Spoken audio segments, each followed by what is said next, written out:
Fact mania. Hello friends, आज हम फिर कुछ नेचुरल रेमेडीज के बारे में बात करेंगे। पहले हम बात करेंगे अनीमिया के बारे में। अनीमिया के बारे में तो हम स्कूल टाइम से सुनते चले आ रहे हैं और हर किसी को पता ही है कि अनीमिया जब कुछ विटामिन्स और मिनरल्स की वजह से हमारी बॉडी में, ह्यूमन बॉडी में कुछ लाल रक्त कोशिकाओं की कमी आ जाती है या फिर वो विकृत रूप में मौजूद होती हैं हमारे रक्त स्राव में, तो उसे हम अनीमिया कहते हैं। मतलब कुछ विटामिन्स और मिनरल्स की कमी की वजह से कुछ माल फॉर्म्ड रेड ब्लड सेल्स बन रहे हैं या उनकी कमी आ चुकी है हमारी बॉडी के अंदर, उसको हम अनीमिया कहते हैं। क्योंकि जो रेड ब्लड सेल्स है उसका जो खास कंपोनेंट है वो है हीमोग्लोबिन। और हीमोग्लोबिन का जो सेंट्रल मॉलिक्यूल है उसको हम वो बना हुआ है आयरन से। और अगर आयरन जो मिनरल है उसकी कमी आ जाती है तो फिर हीमोग्लोबिन ढंग से बन नहीं पाता या कम मात्रा में बनता है। और हीमोग्लोबिन का जो खास काम है वो ऑक्सीजन कैरिंग कैपेसिटी का है कि वो ऑक्सीजन को बहुत दूर दूर तक हमारी बॉडी में खून के द्वारा उसको हर जगह ऑक्सीजन को पहुंचाता है और हर सेल अपना नॉर्मल फंक्शन कर सकता है। अगर ऑक्सीजन अच्छे से नहीं पहुंचेगी हमारे दूर दूर जो जाल फैला हुआ है कैपिलरीज, ब्लड कैपिलरीज का, तो उसमें वहां पे आप देखेंगे सुन्न होनी शुरू हो जाएगी त्वचा, या फिर हल्का सा कालापन आ जाएगा उसमें, क्योंकि वहां पे ऑक्सीजन ढंग से पहुंच नहीं पा रही है। अब हमें पता ही है जब अनीमिया की कमी होती है, अनीमिया में अ, जब अनीमिया हो जाता है हमारी बॉडी के अंदर, तो उसके लक्षण क्या होते हैं, हमें कैसे मालूम पड़ेगा कि हमारी बॉडी के अंदर अनीमिया हो चुका है। हम देखते हैं कि एक तो है कि हमें बहुत कम, हमें लगता है कि हमारे में एनर्जी बहुत कम है। हर वक्त हमें थकावट होती रहती है। हमारी त्वचा निस्तेज हो उठती है, मतलब पेल स्किन हम फील करते हैं। फेस में कोई निस्तेज निस्तेज है, कोई चमक नहीं है फेस के अंदर, जो ग्लो होना चाहिए, जो ब्लड से जो ग्लो आता है उसमें कमी है हमारे फेस में, तो हमें मालूम पड़ता है अनीमिया है। उसके अलावा डिज़ायर टू ईट आइस, बहुत मन करता है बर्फ़ खाने का, कई लोग हर वक्त बर्फ़ खाने का मन करता रहता है उनका, ये भी अनीमिया का एक लक्षण है। टेस्ट बड्स में स्ट्रेंज चेंज का आ जाना, मुंह के आसपास अल्सर का बन जाना, बालों का गिरना, जब हम गटकते हैं उसमें गटकने में प्रॉब्लम का होना, डिप्रेशन, सिर दर्द, और जैसे विजुअल डिस्टरबेंसेस, जो देखने में हमें देखने में कमी लगती है, थकावट सी महसूस होती है, देखते हैं तो जैसे जैसे करेक्ट विजन होना चाहिए वो नहीं होता, लैक ऑफ कंसंट्रेशन,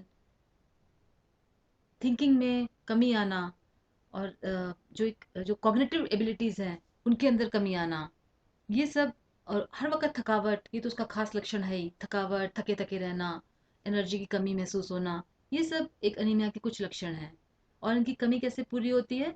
हरी सब्जियाँ, हरी पत्तेदार सब्जियाँ जिसमें खूब क्लोरोफिल वगैरह होता है, और बीन्स, हरी सब्जियाँ, मटर, और बाकी मौसमी सब्जियाँ आप काली कढ़ाई में बनाइए, अच्छे तेल का इस्तेमाल कीजिए, तिल का तेल, सरसों का तेल, कोकोनट ऑयल, नारियल का तेल, या देसी घी में। अक्सर लोग क्या करते हैं, सूखी सब्जी देसी घी में बनाते हैं, और गीली सब्जी देसी घी में बनाते हैं, और सूखी सब्जी जो है अच्छे वाले किसी तेल में बनाते हैं। आपको हाइड्रोजनेटेड रिफाइंड ऑयल्स का यूज़ नहीं करना, कोशिश कीजिए नारियल का तेल, अच्छी क्वालिटी का नारियल का तेल, सरसों का तेल, तिल का तेल, जो आपके लोकल तेल है, सनफ्लावर ऑयल भी आप यूज़ कर सकते हैं। इस तरह का कोई अ, अच्छा वाला तेल इस्तेमाल कीजिए। इसके सब्जियों के अलावा, मौसमी सब्जियों के अलावा काफ़ी सारे फ्रूट्स हैं, जैसे आलू बुखारा है, वैसे ही खट्टा होता है, लेकिन उसका खट्टापन कम करने के लिए पानी में उसको मसल के वो आप पी सकते हैं।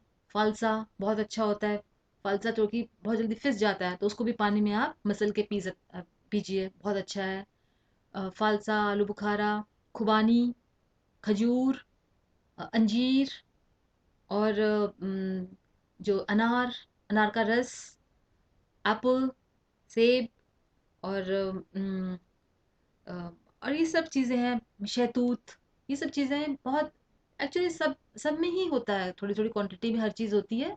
कोई भी नेचुरल स्टेट में फल फ्रूट सब्जियां उन सब में होता ही है। ये मैंने उनकी बात की है जिसमें अधिक मात्रा में होता है। अब हम बात करेंगे कि जो जो हमारे में जो अनीमिया हुआ है उसमें जो कमी थी, एक तो आयरन की हमने बात कर ली क्योंकि वो सेंट्रल मॉलिक्यूल है हीमोग्लोबिन का। उसके अलावा जब आप दालें वगैरह खाते हैं, थोड़ा सा उसमें नींबू निचोड़ लीजिए, तो विटामिन सी की कमी से भी कभी कभी अनीमिया होता है।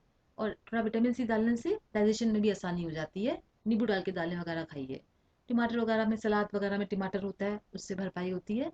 तो आयरन, विटामिन सी और फोलेट, विटामिन B9 और विटामिन B12, इसकी कमी से भी अनीमिया पाया गया है। जो विटामिन B12 की कमी से जो अनीमिया होता है, उसको बोलते हैं परनीशियस अनीमिया। अब विटामिन B12 के बारे में बहुत भ्रांतियां हैं कि सब लोग सोचते हैं कि अगर हम नॉन वेजिटेरियन खाना खाएंगे उसी में B12 होता है। ऐसा नहीं है। विटामिन B12 शाकाहारी खाने में भी होता, शाकाहारी भोजन में भी होता है और मांसाहार में होता है, क्योंकि है तो अल्टीमेटली न्यूट्रिशन ही ना। तो दोनों में ही ये व्याप्त होता है। जो विटामिन, एक समझने की चीज़ है, जो ये विटामिन B12 है, बेसिकली ये एक बैक्टीरिया है। विटामिन B12, जैसे कि जिसे बोलते हैं कोबालामिन, ये बेसिकली एक बैक्टीरिया है। जब भी कोई भी खाद्य पदार्थ में जहाँ प्रोटीन होता है, तो ये विटामिन B12 उसके साथ इंटीमेटली अटैच रहता है। चाहे शाकाहार भोजन हो चाहे मांसाहार भोजन हो, ये हमेशा दोनों इकट्ठे ही आते हैं। जब हम कोई भोजन ग्रहण करते हैं और हमारा खाना जो हमारे स्टमक में जाता है, तो स्टमक में जो एक पैराइटल सेल्स होते हैं जो कि हाइड्रोक्लोरिक एसिड प्रोड्यूस करते हैं, वो साथ में एक ग्लाइकोप्रोटीन भी प्रोड्यूस करते हैं, जिसे कहते हैं इंट्रिंसिक फैक्टर। अब जो खाने में जो प्रोटीन और इंट्रिंसिक जो विटामिन B12 आया, तो जो प्रोटीन है उसकी डाइजेशन तो शुरू कर दी हाइड्रोक्लोरिक एसिड ने। जो इनएक्टिव एंजाइम है पेप्सिनोजन, वो हाइड्रोक्लोरिक एसिड की प्रेजेंस में पेप्सिन बन जाएगा और प्रोटीन्स पे एक्ट करके पॉलीपेप्टाइड चेन्स और छोटे छोटे अमीनो एसिड्स बनाने की प्रक्रिया शुरू कर देगा, क्योंकि अमीनो एसिड्स की फॉर्म में ही हमारी बॉडी उसका प्रोटीन्स का ग्रहण करती है। प्रोटीन डायरेक्टली यूज नहीं होता, अमीनो एसिड्स के रूप में उसका इस्तेमाल होता है। तो वो शुरू हो जाता है। अब जो प्रोटीन के साथ जो B12 आया था, वो उसकी दोस्ती हो जाती है जो इंट्रिंसिक फैक्टर है, जो कि HCl के साथ ही प्रोड्यूस होता है पैराइटल सेल के द्वारा। तो जब ये विटामिन B12 और इंट्रिंसिक फैक्टर जब स्टमक में इकट्ठे मिलते हैं, तो फिर ये स्टमक से फ्री फ्लोट करते हुए जो कार्डियक स्फिंक्टर है, जो एक एक स्फिंक्टर टाइप का है, एक वॉल्व टाइप का है, जो कि पास करता है जो बिटवीन है स्टमक और स्मॉल इंटेस्टाइन के, वो कार्डियक स्फिंक्टर बोलते हैं। वहां से होता हुआ वो जो upper part of small intestine है, जिसे हम ड्यूडेनम बोलते हैं, वहां पे फ्री फ्लोट करते हैं। और उसके बाद second part of intestine, small intestine, duodenum में फ्लोट करते हैं। फिर जब वो last part of small intestine में आते हैं, जिसे हम इलियम कहते हैं, वहां पे विटामिन B12 और इंट्रिंसिक फैक्टर, जो कि ग्लाइकोप्रोटीन है, इनकी आपस में फ्रेंडशिप हो जाती है। और इंट्रिंसिक फैक्टर और ये जो है विटामिन B12, ये इलियम में अटैच हो जाते हैं।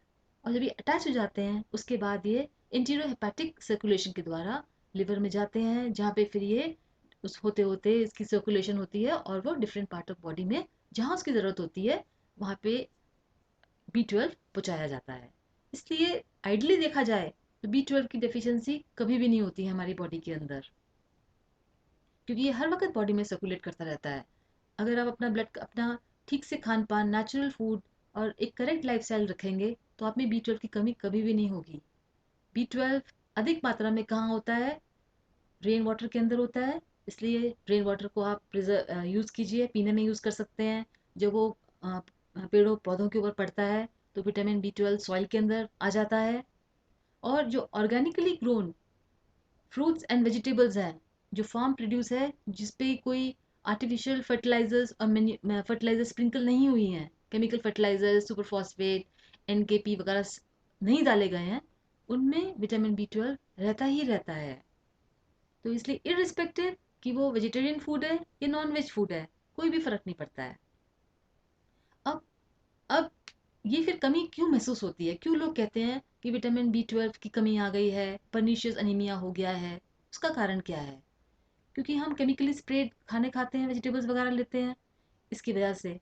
और अ, दूसरी बात एक ये है कि इसकी हम मात्रा कैसे अधिक करें B12, ताकि ये जो इंट्रिंसिक फैक्टर है ये अधिक बने, ताकि जो खाने में B12 आ रहा है, दोनों का जुड़ाव हो सके। क्योंकि जब तक ये दोनों जुड़ेंगे नहीं ना, तो इसकी B12 की जो यूटिलाइजेशन है बॉडी में, एब्जॉर्प्शन एंड यूटिलाइजेशन है, वो पॉसिबल नहीं है। तो क्या हो कि इंट्रिंसिक फैक्टर खूब अच्छे से बने, क्योंकि हाइड्रोक्लोरिक एसिड के साथ बनता है, तो इसका रिलेशन हाइड्रोक्लोरिक एसिड से है। आपकी स्टमक में जितना स्ट्रॉन्ग हाइड्रोक्लोरिक एसिड बनेगा, उतना अच्छा आपके अंदर इंट्रिंसिक फैक्टर भी बनेगा। प्रोटीन डाइजेशन तो होगी होगी उतनी अच्छी अमीनो अमीनो एसिड्स में, उसके साथ साथ इंट्रिंसिक फैक्टर भी अच्छी मात्रा में बनेगा, जो कि विटामिन B12 के साथ अटैच हो सके। तो हमें क्या करना है कि हमारी बॉडी में अधिक से अधिक इंट्रिंसिक फैक्टर फॉर्म हो। पहले HCl स्ट्रॉन्ग बने। HCl स्ट्रॉन्ग बनने के लिए हमें ठीक मात्रा में एक ठीक सॉल्ट यूज करना है।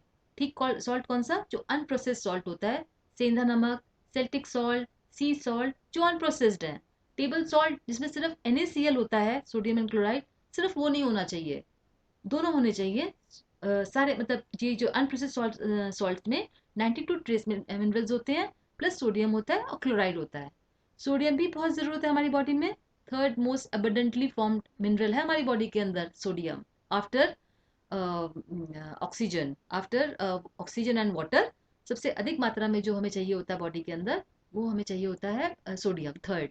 क्योंकि जितना नर्व ट्रांसमिशन होता है और जितना ये मस्कुलर जंक्शंस होते हैं वहाँ पे, और ब्रेन की राइट फंक्शनिंग के लिए सोडियम की बहुत ज़रूरत होती है। इलेक्ट्रोलाइट बैलेंस किडनीज में, उसमें सोडियम की बहुत, हम कभी बाद में बात करेंगे, सोडियम की बहुत ज़रूरत होती है। तो वो तो ठीक है, और क्लोराइड की ज़रूरत होती है क्योंकि सिर्फ सॉल्ट ही है वो सोर्स ऑफ क्लोराइड जो कि HCl फॉर्म करता है। तो इसलिए आपको राइट सॉल्ट लेना है जो होलसम अनप्रोसेस्ड सॉल्ट हो। सेंधा नमक, सेल्टिक सॉल्ट, हिमालयन सॉल्ट, इस तरह के जो सॉल्ट्स होते हैं वो लेने हैं, और टेबल सॉल्ट नहीं लेना। टेबल सॉल्ट से हाई ब्लड प्रेशर होता है।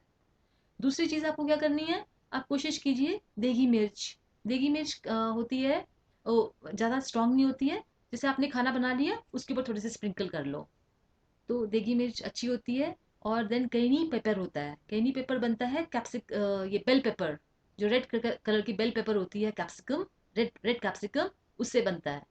और कैनी पेपर भी आप खाने में स्प्रिंकल कीजिए। ब्लड प्रेशर लो, इसको इंट्रिंसिक फैक्टर HCl ताकि स्ट्रांग बने और इंट्रिंसिक फैक्टर भी निकले, उसके लिए आप कैनी पेपर को स्प्रिंकल कीजिए खाने के ऊपर। और कैनी पेपर इतनी अच्छी होती है कि इवन जिसको हार्ट अटैक आ रहा है, अगर कैनी पेपर आप उसके माउथ में डाल दें तो उसका हार्ट अटैक उसका ठीक हो जाएगा।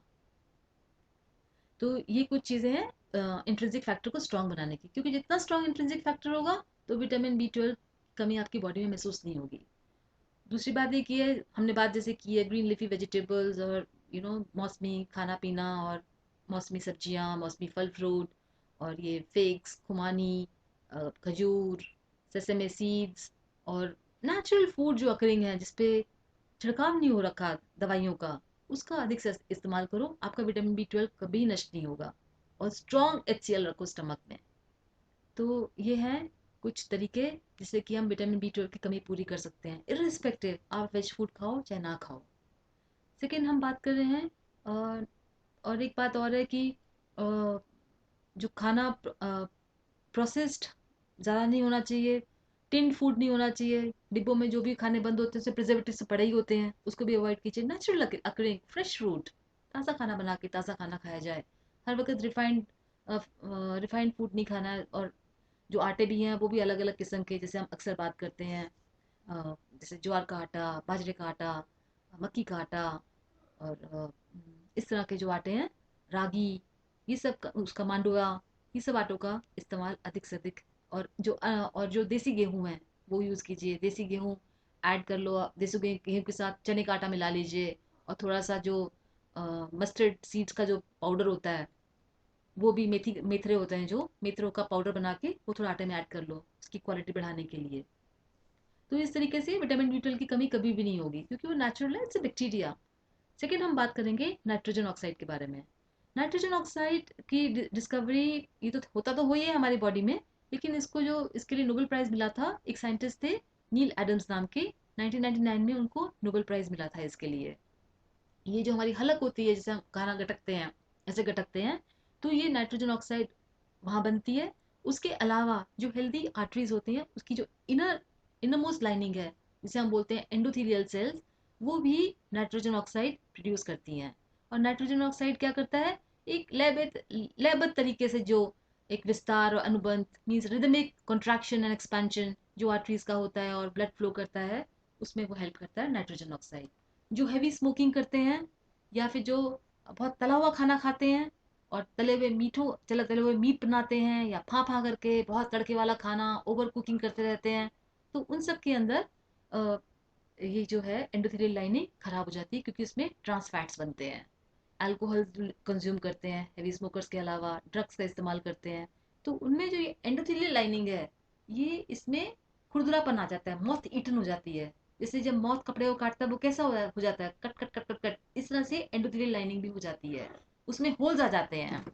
तो ये जो होल्स हैं, इसको बंद करने के लिए हमारा जो लिवर है वो low density means low density lipoproteins निकालता है, जो कि ये जो मॉथ ईटन एंडोथेलियल लाइनिंग है या फिर जो होल्स बन गए हैं उस पे, उसको वो सील करे।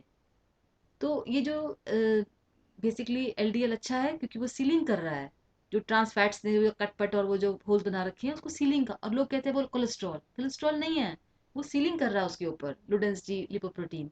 और हाई डेंसिटी लिपोप्रोटीन क्या करता है, जो extra high low density lipoproteins होते हैं उनको वापस ट्रांसपोर्ट करके लिवर में ले जाता है।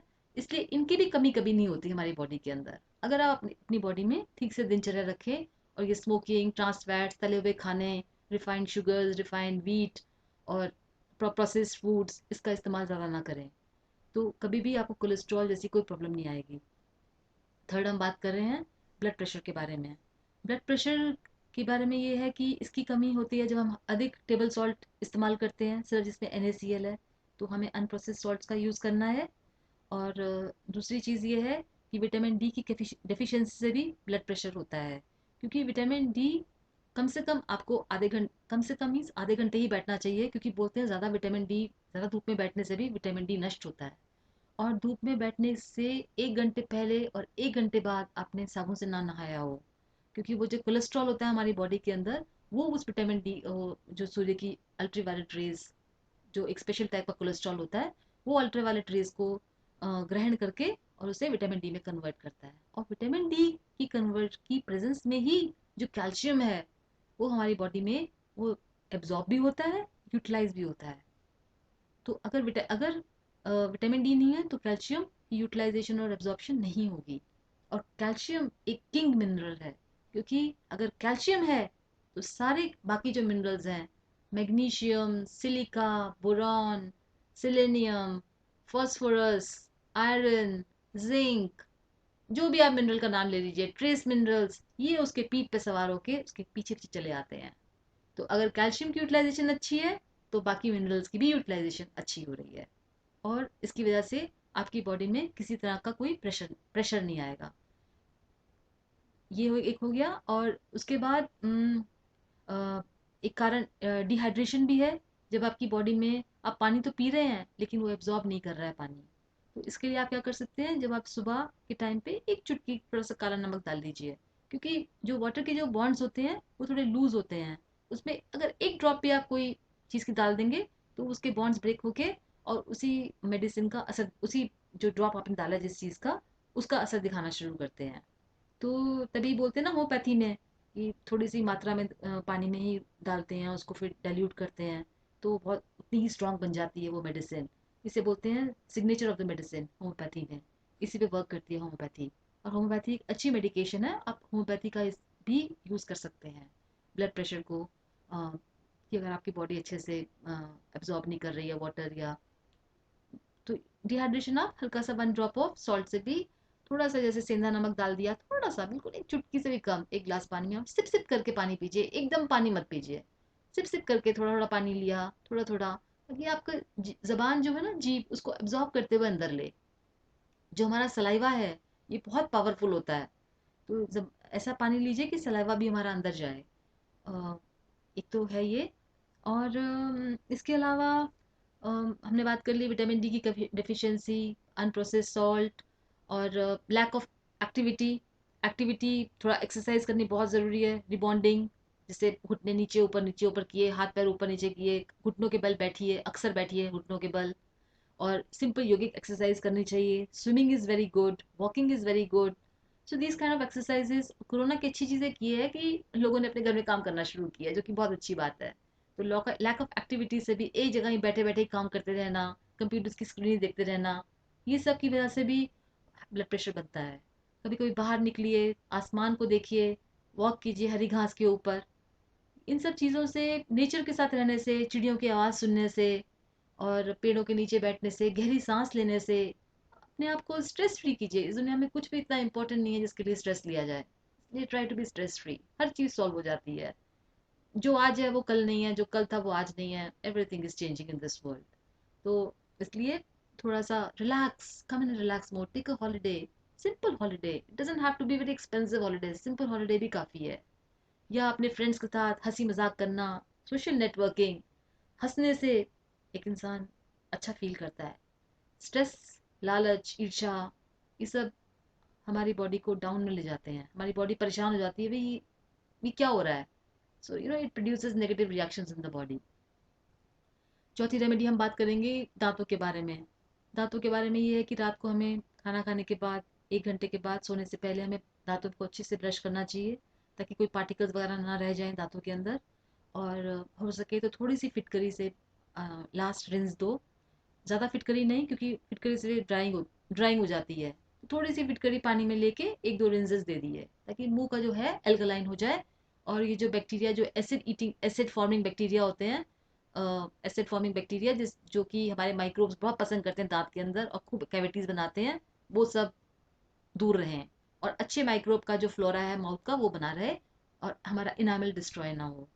सुबह के टाइम आप ऑयल मतलब पानी जैसे पीने के बाद ऑयल पुलिंग कीजिए। जैसे नारियल का तेल हो गया, ऑलिव ऑयल हो गया, या फिर सरसों का तेल हो गया। ऐसे किसी ऑयल से मुंह में ऐसे पूरी कुल्ली करके उसको फेंकिए 1-2 बार, और पूरा थोड़ी देर रखिए मुंह के अंदर, ताकि वो सारी जो दांतों के बीच में है गंदगी वंदगी या कुछ है वो निकल आए, और एक अच्छा माइक्रोबियल फ्लोरा बन जाए माउथ के अंदर, ताकि जो माउथ का एनवायरनमेंट है वो हेल्दी रहे और कैविटीज ना बने और इनामल भी डिस्ट्रॉय ना हो। सो ऑयल पुलिंग भी बहुत अच्छा है। और जो सादे दंत मंजन वगैरह होते हैं, जैसे बाजार में आयुर्वेदिक के बहुत अच्छे दंत मंजन मिलते हैं, वो खराब नहीं होते हैं, अच्छे ही होते हैं, तो अच्छे ब्रांड की आप ले सकते हैं। घर पे बना लीजिए कोई दंत मंजन। नीम की दातुन कीजिए, बबूल की कीजिए। सिंपल एनवायरनमेंट है, पानी बीच बीच में पीते रहिए। ये सब इससे दांतों का सिस्टम ठीक रहता है। क्रंची क्रंची चीज़ें हैं जो कच कच करके, नेचुरल चीज़ें, गाजर हो गई, फ्रूट्स हो गए, फल हो गए, सलाद हो गया, इससे हमारे दांत क्रंची चीज़ों से ठीक रहते हैं। चिपचिपे खाने, चॉकलेट्स, या फिर मैदे से बनी चीज़ें जो भी दांतों में चिपकती हैं, प्रोसेस्ड होती हैं, वो दांतों का एनवायरनमेंट एसिडिक करती हैं और दांतों को खराब करती हैं। रेस्ट भी बहुत ज़रूरी है। सनशाइन, रेस्ट, काम एंड क्वाइट लाइफ, फ्रेंड्स के साथ हंसी मजाक, बातचीत, और अपने मन को खुश खुश रखो। बस यही सब चीज़ें हैं। और आपको जिस चीज़ से शांति मिलती है, किसी को भगवान का नाम लेने से शांति मिलती है, जो भी आपको अच्छा लगता है, आपकी हॉबीज़ है, वो सब कीजिए। हमारी बॉडी बेसिकली एक शांत और एक कूल अवस्था में होनी चाहिए, एक अपने आप ही वो हीलिंग कर लेती है, अगर उस पर कोई स्ट्रेस ना हो तो आज हमारा वीडियो काफ़ी काफ़ी सारी हमने बातें की हैं आज। और आप भी, आपको इस बारे में और क्या इनपुट देने हैं, आप ज़रूर इनपुट दो, क्योंकि हम जब कमेंट बॉक्स में जो वीडियो देखते हैं वो इसके कमेंट्स भी पढ़ते हैं। तो इससे आपके कमेंट से हम आपस में नॉलेज शेयरिंग कर सकते हैं। एंड नॉलेज इज़ पावर, और वो उसकी जो बढ़ोतरी होती है वो नॉलेज शेयरिंग से ही होती है। हम बहुत चीज़ों से बच जाते हैं और जीवन में, अगर हमें उस चीज़ का ज्ञान हो तो आपने मेरे वीडियो को इतने ध्यान से सुना, थैंक यू वेरी मच। कल हम किसी और नए टॉपिक पे को लेके डिस्कस करेंगे। So thank you very much, bye bye for now.